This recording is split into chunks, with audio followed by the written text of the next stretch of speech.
welcome all of our audience members. We really appreciate you logging on today for the LSO Bencher Election Candidates Town Hall, where Russell will be moderating a discussion amongst fellow Bencher candidates for the upcoming election, Angela Ogang, Atrisha Lewis, and Steve Benmor. We will also hear from Gavin MacKenzie, a former Bencher, as well as the president of the Law Students Society of Ontario, Monica Santos. And we also really appreciate all of our speakers being here today for this discussion.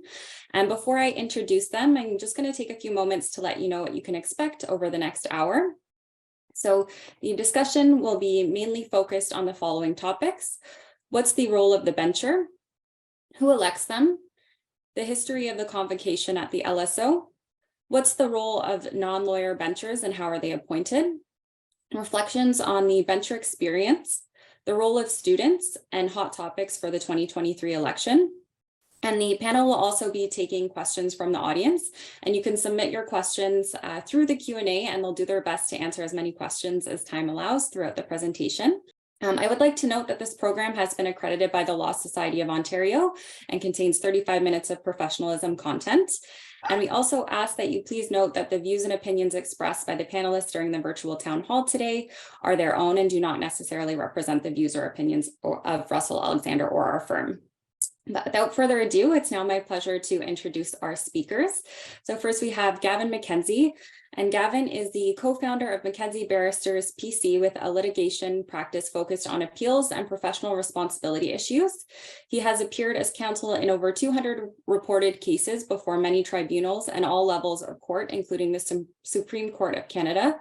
And Gavin was elected as a bencher of the Law Society of Ontario 4 times and was elected as treasurer on 3 occasions between 2006 and 2008. And next we have Angela Ogang, who is a bilingual lawyer admitted to the Ontario and Kenyan bars. Angela practices in downtown Toronto at her firm, Angela. Her areas of focus are wills and estates, immigration, and business law, and provides services in English and French. She is an OBA council member, a member of the OBA Policy and Public Affairs Committee, and a member of the executive of various OBA sections, including the Women's Lawyers Forum, and also a member of the Association des juristes d'expression française. My French is a little rusty. My apologies. Next, we have Atrisha Lewis, who is a partner in McCarthy Tétrault Litigation Group in Toronto. She is a trial litigator with a practice focused on commercial disputes, professional liability, and product liability matters, and represents clients in the financial services and technology sectors. In 2019, Atrisha was elected as bencher of the Law Society of Ontario and is running again in the upcoming election. In her current role as bencher of the Law Society of Ontario, Atrisha is the vice chair of Audit and Finance and the Equity and Indigenous Affairs Committee. Next, we have Steve Benmor, and he is certified as a specialist in family law by the Law Society of Upper Canada and is the principal lawyer at Benmor Family Law Group. He was an adjunct professor of family law at Osgoode Hall School, chair of the board of Access for Parents and Children of Ontario, chair of the family law section of the Ontario Bar Association, founding director and treasurer of the Association of Family and Conciliation Courts, Ontario chapter, and founding chair of the Elder Law section of the Ontario Bar Association. Next, we have Monica Santos, and Monica is a third-year law student at York University, Osgoode Hall Law School. She received a BA from York University's bilingual campus, Glendon College, in political science with a certificate in law and social thought. During her time in law school, Monica has pursued her passion of advocating for law students throughout her involvement as Vice President Internal and now President of the Law Students Society of Ontario. And next we have Russell Alexander, and Russell is the founder and senior partner of Russell Alexander Collaborative Family Lawyers. With nearly 25 years of experience, he uses his knowledge and his expertise to serve his clients in all aspects of family law and helps them in coping with the difficulties of separation and divorce, the division of assets such as homes and pensions, and the calculation and enforcement of child and spousal support. He uses his experience to create unique solutions for each of his clients to enable them and their families to move forward and supports them through the transition of divorce and separation. And on that note, I will pass things over to Russell. Great job, as always, Shannon. Thank you for those kind words. Let's run our first poll. Tell us a little bit about yourself. We want to get a sense of who our audience is. Usually when we do these live events, we can then tailor our subject matter to the audience that we have. Please give us your feedback. If you like this program or want more, let us know. You're going to get a short survey when this is over. We'll give you some additional information in the show notes about the bencher election. Please ask questions. This is a Q&A. This is your chance to ask candidates questions about the election that's coming up. It's a great opportunity. There are CPD credits available, but put your questions in there. We're going to try to get to as many as we can. Let's see the result of our first poll. All right, 90% licensed practicing lawyer in Ontario. That's our voters. That's who we want to meet. So other professional, 5%, member of the public, 2%. They're going to share anonymously. Thank you. One more quick poll, and then Gavin's going to give us some information about the Law Society. Do you understand the role of the bencher? I threw this poll in there because I went to a few AGMs recently, including one here in Lindsay where I live. And after the meeting, a couple of lawyers came up to me and say, so what does a bencher do? And how do you get elected? And, this kind of tweaked something in me. I think, we don't really talk about this, right? As a profession, the role of the bencher, the election process, it can be a little bit complicated. I know when I started, they used to mail us stuff in paper. Now it's electronic. So let's see what our audience thinks about this question. Yes, 33%. No, I have no idea what a bencher does, 19%. Somewhat, I know a little bit, but I want more, 49%. Well, you are exactly in the correct place because we have the world-renowned Gavin MacKenzie joining us, and he's going to start us off with a little bit of Q&A, and then we're going to get to the candidates. But first of all, Gavin, thank you for being here. What's the role of a bencher? Well, thank you very much, Russell and Shannon. This is a very important topic. It's clearly very topical right now with the bencher election coming up. I spent a number of years as an elected bencher and as treasurer, as Russell mentioned. I found it very rewarding. It's very important work. Before I was a bencher, I served on various organizations, for example, as the director of the Advocates Society, which I enjoyed. But what I found was that the Advocates Society, for example, would be making submissions to government or to the Law Society on issues that were important to that part of the bar. But it was the Law Society and convocation that was making the decisions. So it's, as I say, it's important work, and I commend everybody who's put their name forward as a candidate, either on a slate or as an independent candidate, for choosing to run, as I say, very worthwhile work. The Law Society has a very rich history. It's one of Canada's most venerable institutions, founded by the first benchers of the Law Society in 1797. So it's 226 years old. Its traditions are reflected in the names or titles of some of its institutions and leaders. Benchers are directors of the Law Society. The treasurer is, under the statute, under the Law Society Act, the president of the Law Society, but the title treasurer signifies that he or she is the first among equals. And convocation is the institution whereby the benchers gathered together vote on issues and decide policy on behalf of the Law Society. The titles derive from the Inns of Court in Great Britain.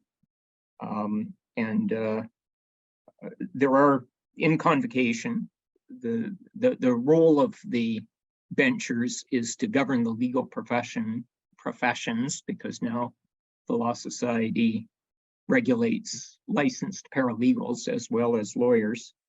The mandate is to govern the profession in the public interest Convocation consists of 53 voting members, 20 lawyers elected from within the City of Toronto, and 20 lawyers elected from outside the City of Toronto, together with 5 paralegals elected by paralegals, and 8 non-lawyers or appointed benchers appointed by the Government of Ontario, who are neither lawyers nor paralegals and who are there to represent the public in the affairs of the legal profession.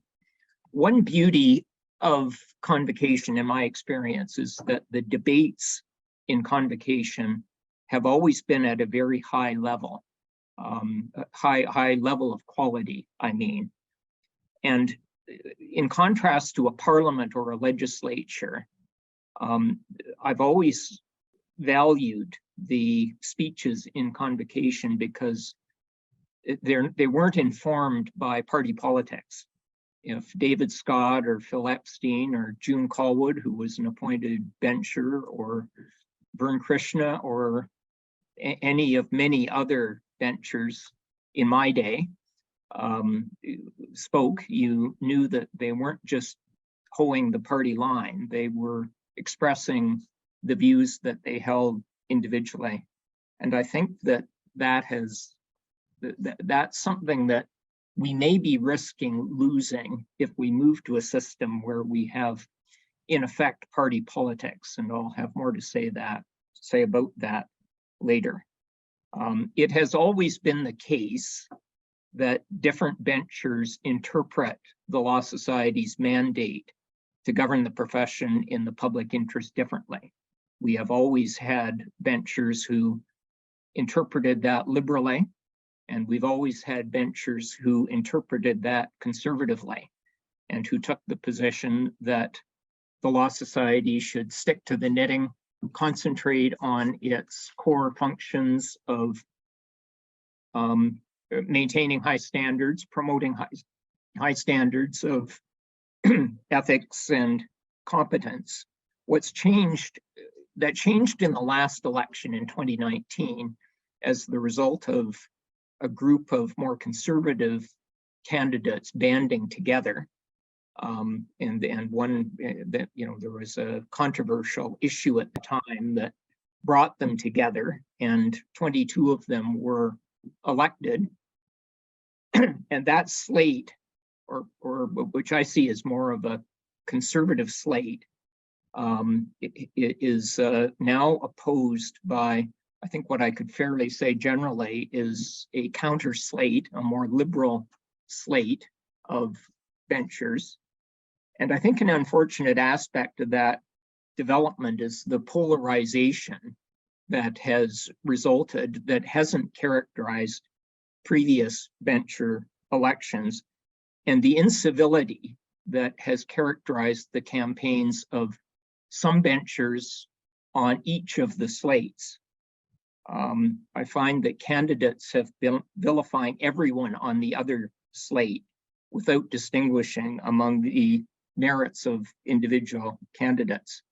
I can't tell you how many times I've been approached by members of the counter slate who've tried to convince me that everybody on the conservative slate are unfit to serve as benchers, and that a vote for an independent or unaffiliated candidate is tantamount to a vote for the more conservative slate. And also that if the conservative slate is elected, self-regulation will be threatened. To be clear, in my view, there are highly qualified candidates on both slates, and there are qualified unaffiliated candidates. Diversity of opinion in convocation is to be encouraged, and my plea is for civility in the election and in convocation after the election. So I encourage voters to vote for qualified candidates on their individual merits, not because their names are on one slate or another. Let me just finally say, talk a bit about issues that I see convocation dealing with over the next term. And by the way, there will be many issues that convocation will struggle with that are unanticipated at the present time. So that's one reason why I urge people to consider bencher candidates on their individual merits, because the issues that are highlighted in the various campaigns aren't necessarily the issues that convocation will have to struggle with over the next few years. I see transparency, for example, particularly in budgeting, as being an issue that convocation will have to deal with, I think perhaps better than they have dealt with in the past. I noticed that the more conservative slate is arguing that salaries of Law Society employees, at least at a certain or above a certain threshold level, should be made available to lawyers and paralegals who are governed by the Law Society. And, you know, we've had that kind of sunshine law in the province of Ontario for 30 years now. So I think that's a genuine issue that will have to be debated in convocation. I'm not expressing a view one way or the other on whether that's desirable, but I do think it's a legitimate issue to be raised. The other issue that I think is very important at this point is mental health and burnout in the wake of the pandemic. We've certainly seen that just as citizens and members of the public. But I think more and more lawyers are likely to suffering today from burnout and mental health challenges. And I think it's incumbent on the Law Society to do everything that it can to address some mental health issues. So those are my introductory remarks. Thank you very much for your attention. Great stuff, Gavin. I'm just going to ask you to hang on for a minute. Let's run poll 3. We're going to have an audience quiz, because if you're listening to Gavin, you may know the answer to this. How many votes are you entitled to cast in this year's bencher election? So we'll give everybody a chance to vote. And in simple terms, Gavin, convocations like Parliament, right, or Congress in the US, that's our governor. That's sort of when the legislature meets, is the benchers get together and decide policy. Is that right? Yes, that's right. Okay. And let's see what our audience thinks. We'll just give them a few more minutes. Welcome, Atrisha. It's good to see you today. Thanks for having me. All right. I'm entitled to 20 and 20, 55%. Well, there you go. We've got a fairly, it's 40 votes. So vote early, vote often. And it's an unusual setup because there's regional considerations in the voting. There's some inside Toronto, some outside Toronto. Let's run poll 4 as well. Shannon, while we have the audience engaged. And I'm just going to ask you, Gavin, while we're waiting for this poll to populate, what's the function or the role of non-lawyer benchers? Some are appointed and some are paralegals, right? Yeah, well, the paralegals are elected, but right. They're elected by paralegals to represent paralegals. Only lawyers can vote for lawyers, paralegals vote for paralegals. That's right. And then we have some appointments. What's the function of those appointments and who appoints those benchers? They're appointed by the government of Ontario on the recommendation of the Attorney General.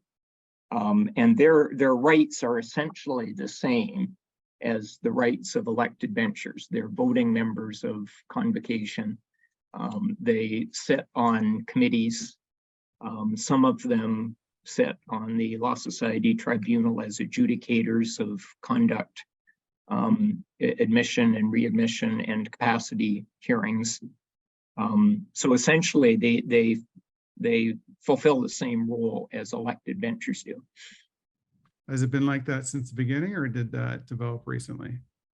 It's not recent. There were, in my term as an elected bencher and as treasurer, there were 8 appointed benchers, or we called them lay benchers. When I first became involved with the Law Society back in the late 70s or early 80s as counsel in discipline proceedings or conduct proceedings, there were 4 lay benchers, and that was expanded, I believe, in the late 80s or early 90s to 8, from 4 to 8. Okay. And I might add, we've had some excellent appointed benchers. I think I mentioned June Callwood as an example, as Right. appointed bencher who really more than pulled her weight as a bencher. And there were others. Some, frankly, don't are not nearly as well qualified, let me say that, as politely as I could. Right. And so LSO's budget in number of people, the correct answer here is over $100 million and over 500 people. Is that right, Gavin? That's my understanding. I think that's correct. One final poll, and then we're going to talk about the students' experience, and then we're going to get into the Q&A for our candidates. So thank you, everybody, for joining us today. Shannon, can we run our next poll, please? And while that poll is running, Monica, could you just spend a few minutes and tell us about the student, who you are in the student experience, and what question you'd like to ask everybody here? Yeah, of course. As Shannon said, I am the president of the Law Student Society of Ontario this year. And so my piece is that law students and licensing candidates are part of the legal community. Licensing candidates and students are subject to LSO rules, and decisions made by benchers impact students and our future careers. Yet there is no formal rule for licensing candidates or students to participate in LSO decision-making. It is a principle of governance that the people and groups who are impacted by governance decisions are heard and represented. And that's why we believe students and licensing candidates should have a role. Some of the issues that the LSO and benchers have had to make decisions on that impact licensing candidates and students include, among others, minimum compensation for articling and law practice program students and its implementation, and issues related to licensing and bar exams, including the change in licensing examination dates and the shift of licensing examination dates from in-person to online. In recent years, the Law Student Society of Ontario and LSO have worked together towards greater collaboration in relation to matters impacting law students and licensing candidates. In my own experience as president of the LSSO, the dialogue and communication has carried forward to the point where the LSSO has been invited to certain meetings of the professional development and competence meetings, where issues that impact students and licensing candidates are being discussed. In this bencher election, the LSSO's priority is to urge candidates to support a formalized role for the LSSO, including its continued participation in the Professional Development and Competence Committee. We'd like to see benchers consider changes that would permit articling students to vote in bencher elections or otherwise have a representative at convocation like other law societies in Canada already have. The LSSO believes that student involvement in LSO decision-making enhances LSO governance in the public interest, and that decision makers can appreciate the experiences of the people who will be affected, and in particular that the people affected will feel confident that this is true. We do look forward to continuing to develop a mutual relationship with the benchers elected in 2023 in order to ensure that those impacted by the decisions made by LSO decision makers are consulted and that they are able to participate in these decision-making processes. So my question today is, what role should students and licensing candidates have, if any, in LSO bencher elections? Thank you so much, Monica. That was excellent. Really appreciate. I love students and articling students and new members of the profession. It brings some excitement and some life back into what we do. So we're going to get to your question in a moment. I want to talk about these poll results, but thank you for that. So most important issue, fees and regs, 26%, presumptively remote court hearings. Come on, guys, that's my issue. We need better voting on that one. Good governance, 21%. Preserving my freedom of thought, stopping the woke, 3%. EDI and enhancing roles of Indigenous, Black, and racialized lawyers and paralegals, 13%. Addressing funding issues for legal aid and law libraries, 11%. So fairly wide variety of issues there. So let's get into the fun stuff. We've set the stage, we've got the background, we know what our audience is thinking. Hot topics for the 2023 election. I'm going to ask the candidates we have here. We try to get as many a diverse panel as we can in terms of the coalitions and independents. I'm going to ask each candidate to tell us what their top 3 issues are they'd like to promote as a bencher, and maybe they can address the question that Monica raised. So in no particular order, I'm just going to go in the order of my screen. Angela, can you go first?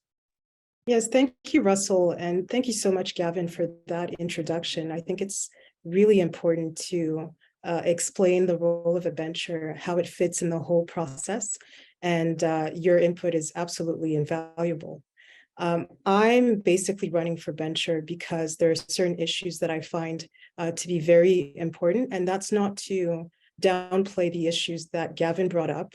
So that's transparency and budgeting, and also mental health, which is a serious issue. But the main issues that I want to contribute to are the barriers to entry that are faced by lawyers that are trained outside of Canada, but also lawyers that go through the NCA process in Canada or that are having difficulties accessing the profession. The second issue that I find to be very important is articling. I think that it's undeniable that there's a crisis in articling. There's simply not enough articling positions for all the people that are looking for a placement. And I don't want to downplay the fact that the Law Society has done a lot to address that issue by creating, for example, the legal practice program. But in talking with employers, law firms, it's very clear that the LPP is not addressing the issue. The LPP itself needs to be reformed so that employers feel that they're getting candidates who are prepared to do the work that they ask of them. And I think that there's also a need to look at ways that we can encourage people to sign up for the LPP, because from what I understand, the uptake has just not been there. We were hoping that by creating that option, people would flock towards that and not just wait for articling positions, but that hasn't actually happened. People are still waiting for articles. People are still panicking when they're not able to fulfill that component of the licensing process. And I believe personally that it contributes to some of the mental health issues that we're seeing in our profession. And the third issue that I really want to address if I'm elected as a bencher is access to justice. It is a serious issue, and I'm sure that a lot of my colleagues will agree. We are looking at different ways of addressing it. I know that there's been recently the family law service provider permit that has been approved by convocation. But in my view, it's just a Band-Aid solution to a deeper issue. And I think that there's really a need to look into the issue, find solutions that actually work, that address what's going on, to ensure that members of the public, really the ones that we represent, are able to access legal services. So those are, I would say, the 3 main issues that I'm concerned about.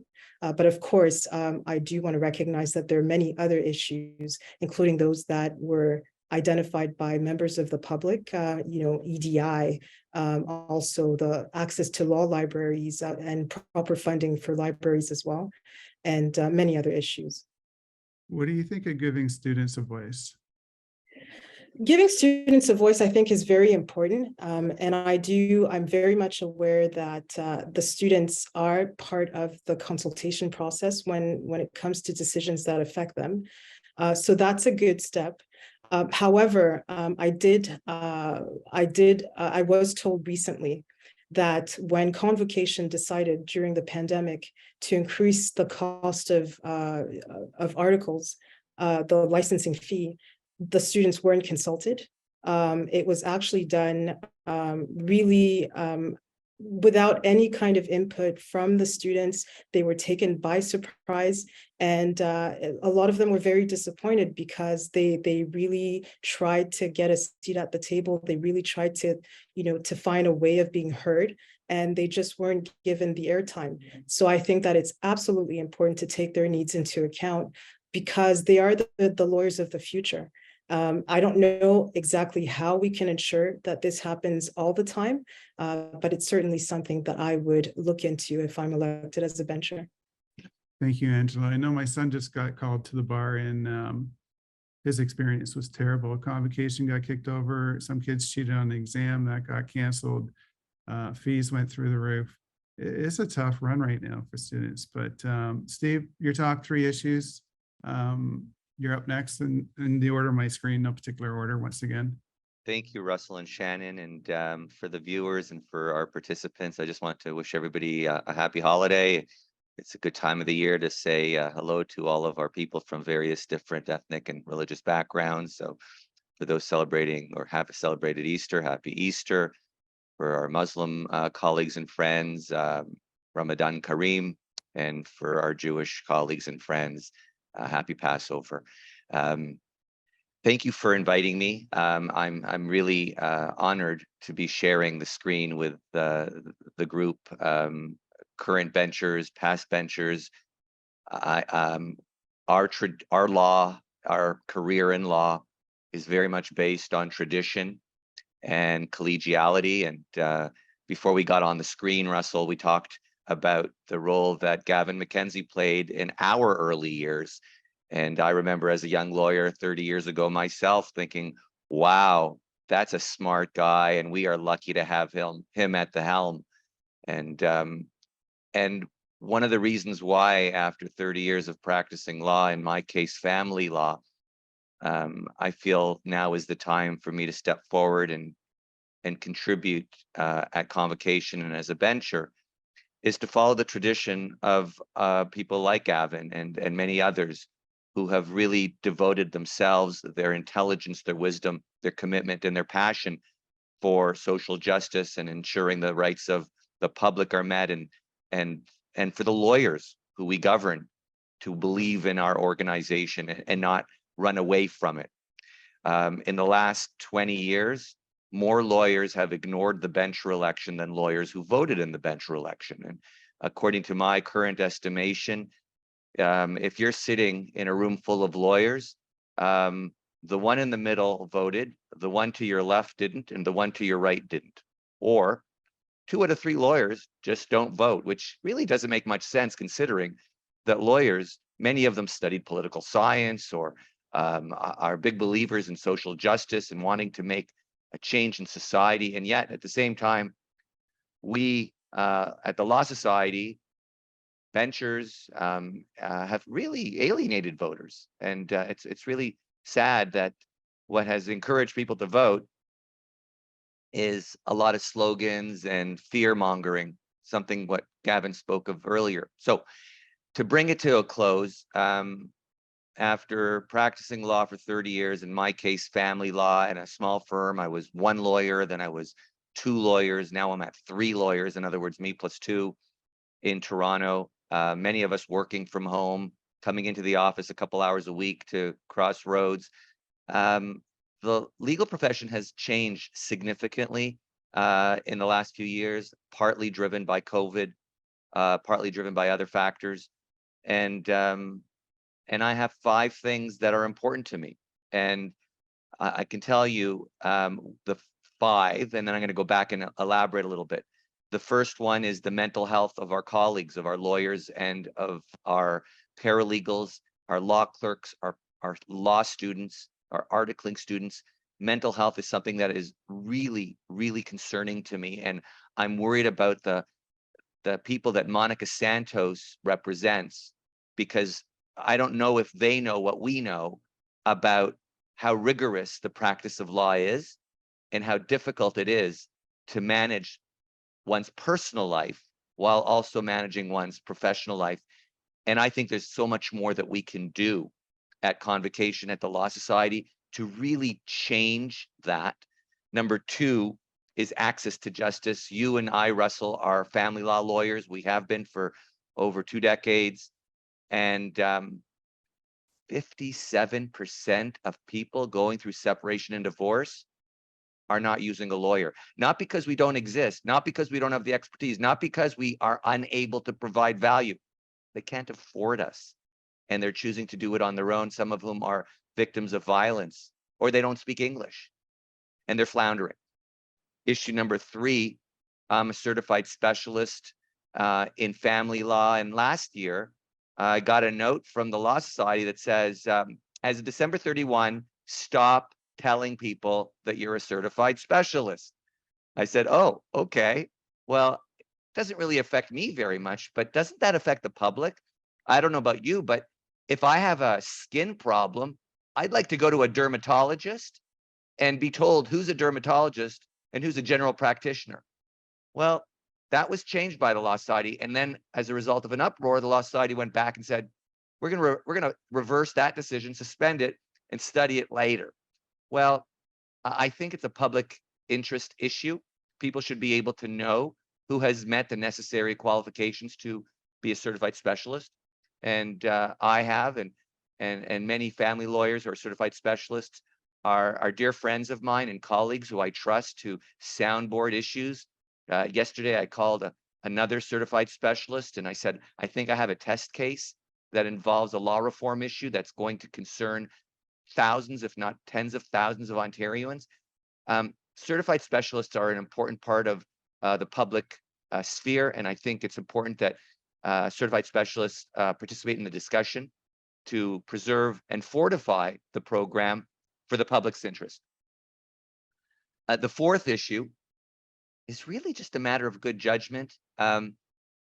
If I were a voter and the voter's job is to put together a professional sports team, and this is by the way of analogy to the 40 benchers, would we want to put together a team where people hate each other, where they call each other names, where each thinks the other is not capable of throwing the ball or kicking the ball or passing the ball, or they don't want to pass the ball at all, or they'll only pass it to certain people on the team? That's a really horrible place to be if you're a voter and you're going to cast a vote and you're going to effectively build a team of 40 people who fight. I would hope that the voters who are going to use their vote use them to build a team that's collaborative so that progress can be made together. And I've read some of the bencher profiles and their wish lists, including people that are on our panel today and others. You, Russell, I listened to your Justice in Pieces piece. For those that haven't, please go to Justice in Pieces. JP Rodriguez has created this free of charge. And I said to Russell jokingly before we came on the screen today, I was looking for something to disagree with. I was unsuccessful. Everything that Russell said, and by the way, we lawyers are really good at disagreeing. Stop. I don't want to hear anymore. Stop. Bottom line is we need benchers that collaborate, that listen, that work together, and that make things happen, not that fight. And my last point is we've got some serious budgetary problems that need to be addressed.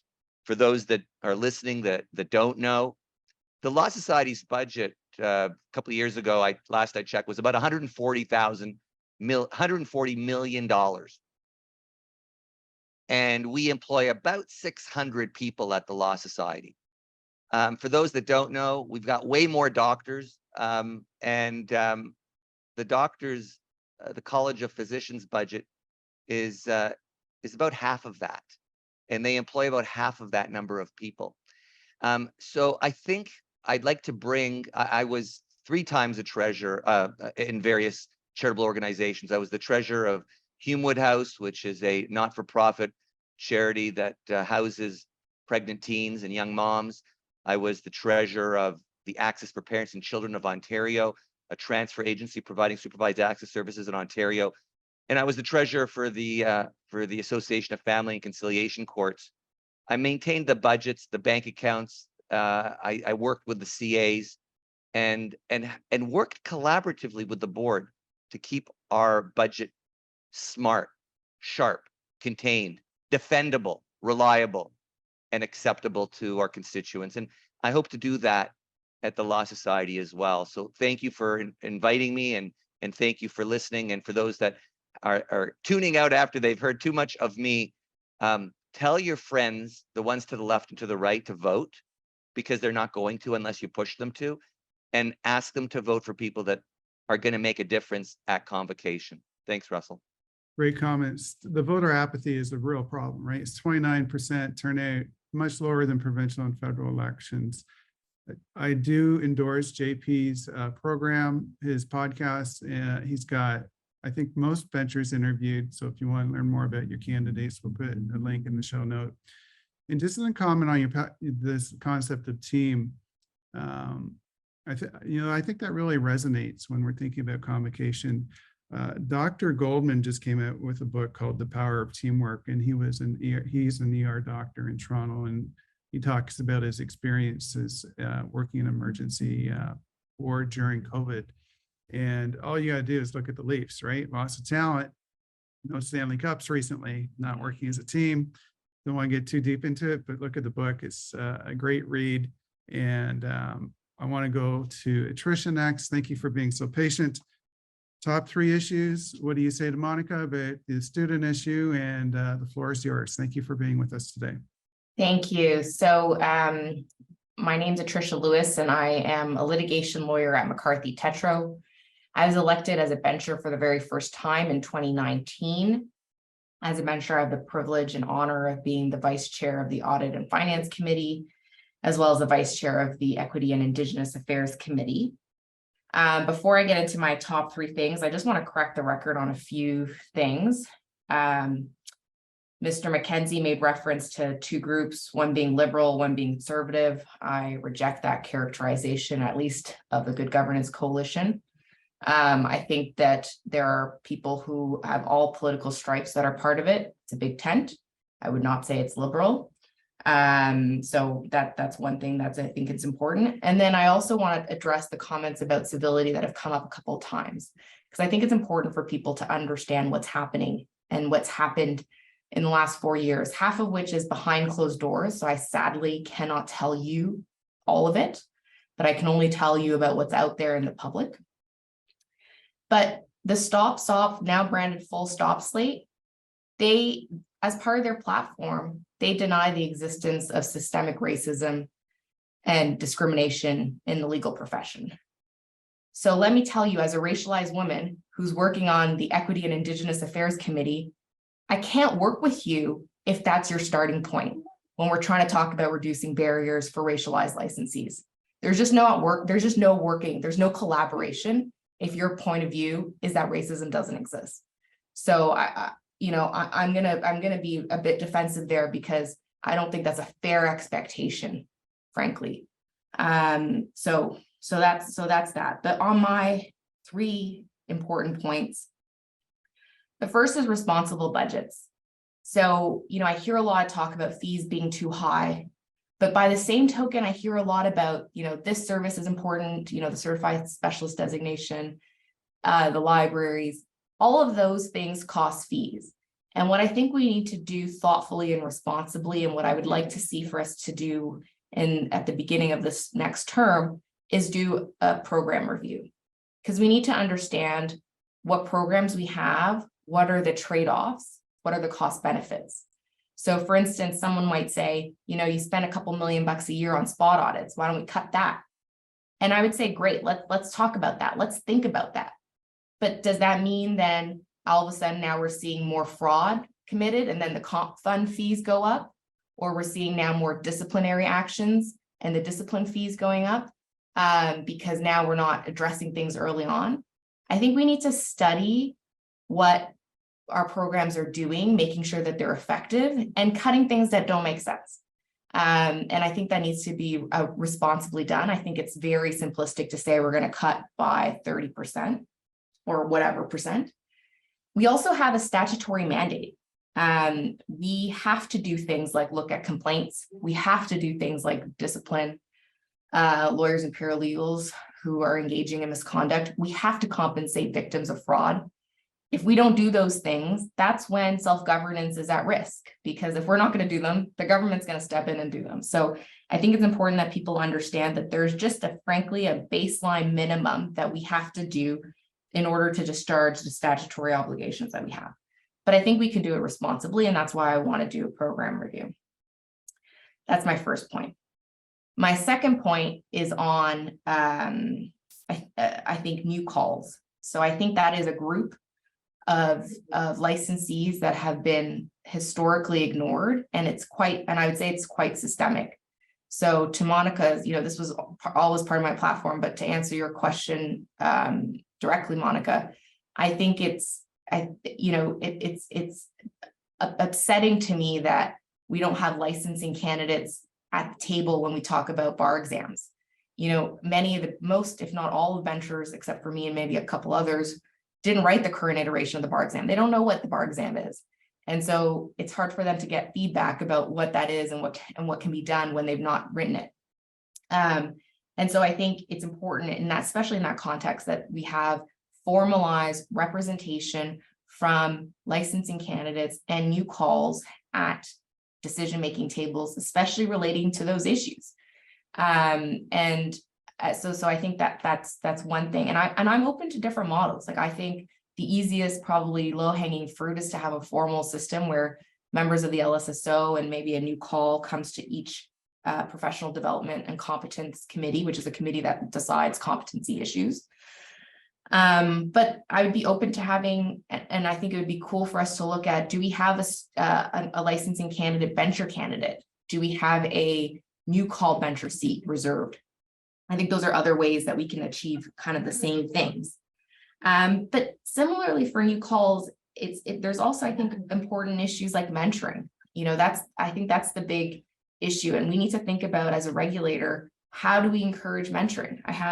As I've kind of been campaigning, I had someone suggest to me the most brilliant idea, I thought, which is, why don't we have mandatory, we have mandatory CPD of 12 hours a year.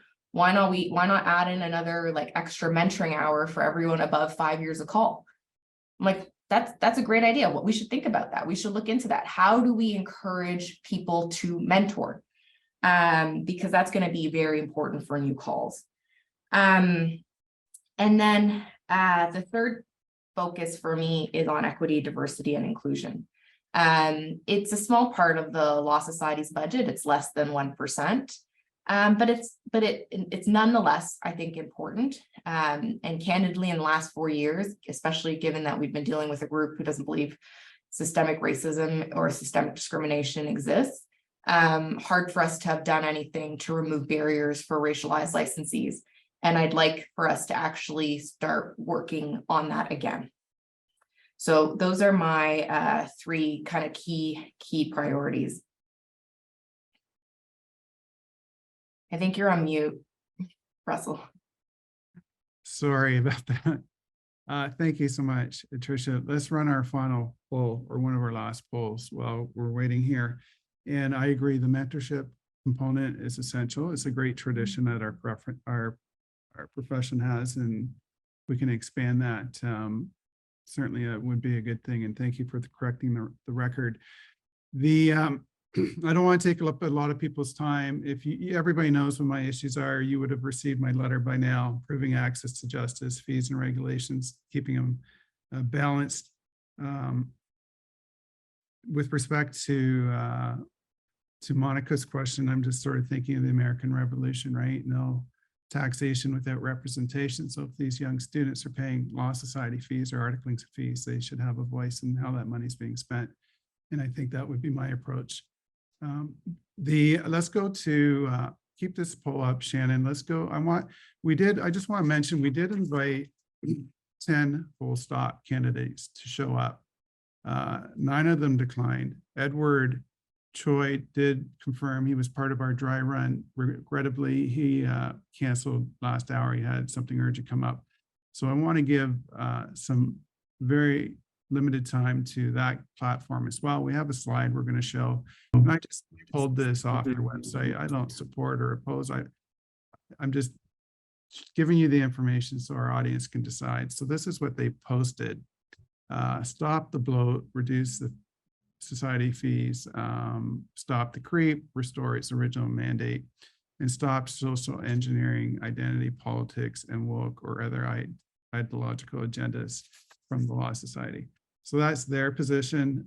We're not going to get into that other email that I had queued up, Shannon, right now, because I want to find out what our, and I just want to provide some balance to today's discussion. I'm not endorsing them, and I'm just saying, unfortunately, their candidate can't be here today. So let's see what our audience thinks in terms of how they're leaning towards voting. So one of the slates, 19%, independent 5%, blended combination of slates and independent, clear majority there, 56, not eligible. Well, thank you everybody for participating. There's a couple of questions. We're getting lots of questions coming in. I want to thank our audience for sending them. They've been absolutely fantastic. There's a request that we put the Justice and Pieces link to that JP's podcast. Shannon, if you can do that for our audience, that would be great.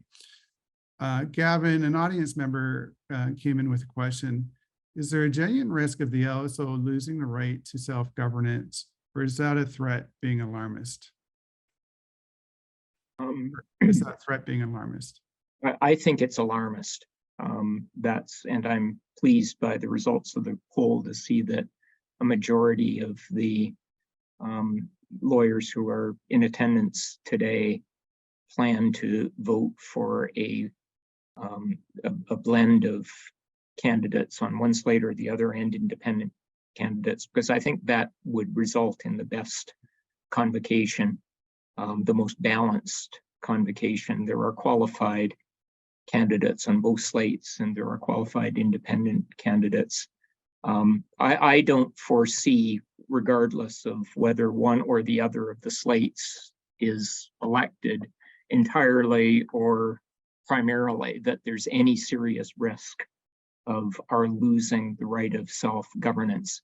I know that some people, particularly on the what I call the liberal slate, have a different view of that. But I don't think that's on the cards. The government doesn't want to regulate the legal profession. They are very happy that we, the lawyers, are prepared to pay for the regulation of our profession. So I think that that's alarmist. I guess only time will tell. I may be wrong. I know that there are many who take a contrary view. By the way, the reason I prefer to refer to the slates or parties as liberal and conservative is that I don't like the titles that either of them have adopted. I mean, I don't know what full stop means. I know we've seen the policies that the slate as a whole is promoting, and this idea of good governance, the implication that we're in favor of good governance and is that you're in favor of bad governance, other slate.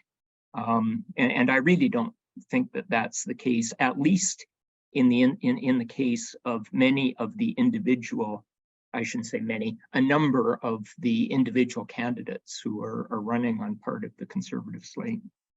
I think we need to recognize these slates represent a portion of our profession and how they feel and think, and we need to respect that. Whatever slate you're supporting, these are legitimate ideas and concerns our members are having.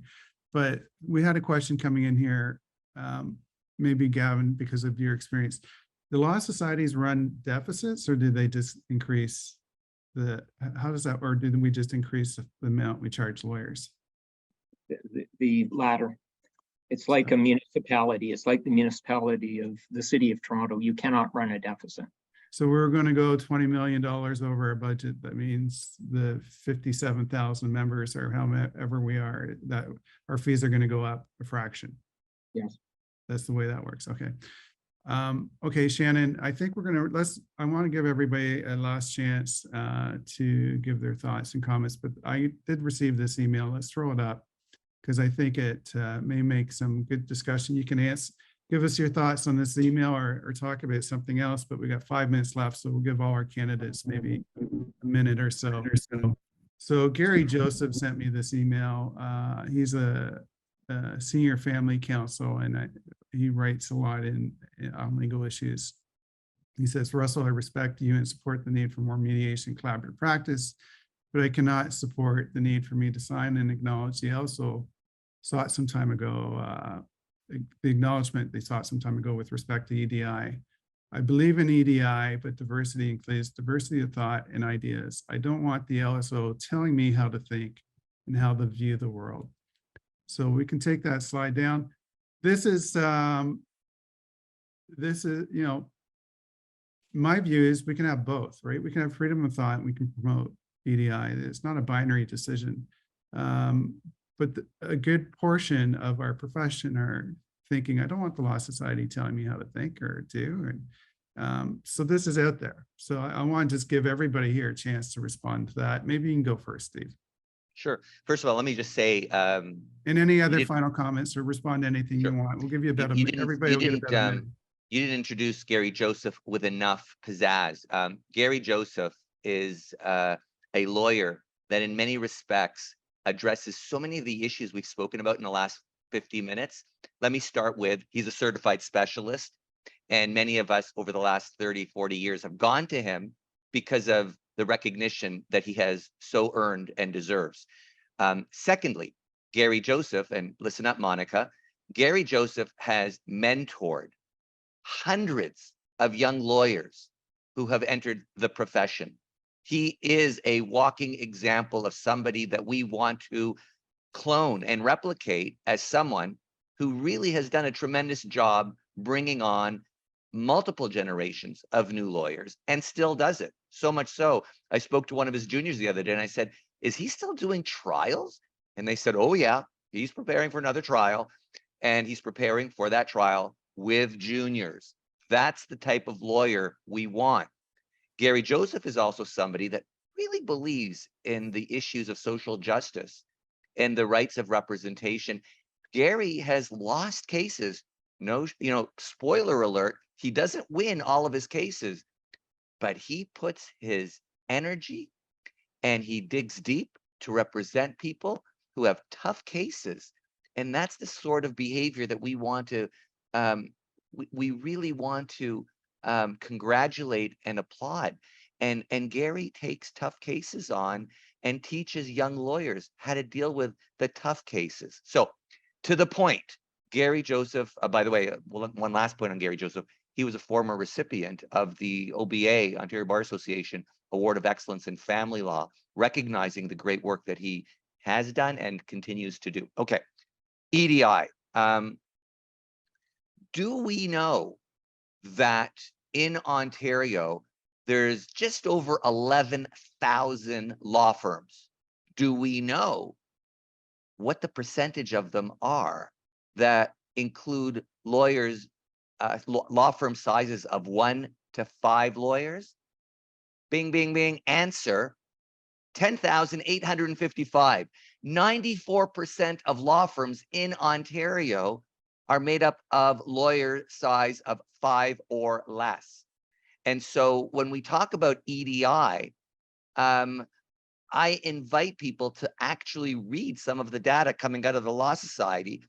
The current information that I have is just shy of 8,000 lawyers in Ontario are racialized, you know, making up a whole long list of people that fall into that category. And many of them fall into the small firms. And so it's critical that convocation reflects the reality of the workplace in law. And so Gary takes a very deep rooted view on the subject of EDI and fairness of representation. I adopt Gary's view. Some of the views that Gary has, him and I don't agree on, but on this one, I happen to agree with Gary that convocation needs to be a place where there is an openness, an open-mindedness to the consideration of the very people that serve the very people that lawyers serve. So there's 2 tiers here. We need convocation to represent Ontario, and we need convocation to represent Ontario lawyers. And we need to blend the 2 together to ensure a collaborative, respectful, an honorable discharge of our governance duties to ensure that Ontarians are well served. Thank you. Thank you, Steve. We have a tradition of ending this live event on time every time, but we're not going to do that today because I want to give everybody their fair share. So I apologize to the audience. We're going to run a little bit late here. I take responsibility for that, but I want to make sure everybody gets a chance to be heard. So Angela, can you go next? Sure. Thank you, Russell. To me, really, this is a question that has to be decided, that we all have to decide together. Back to your point that, everyone's views are valid and need to be taken into account. And really, it's not for me to decide what the Law Society's goals should be or what direction it should take. It's for the Law Society as a whole to make that decision.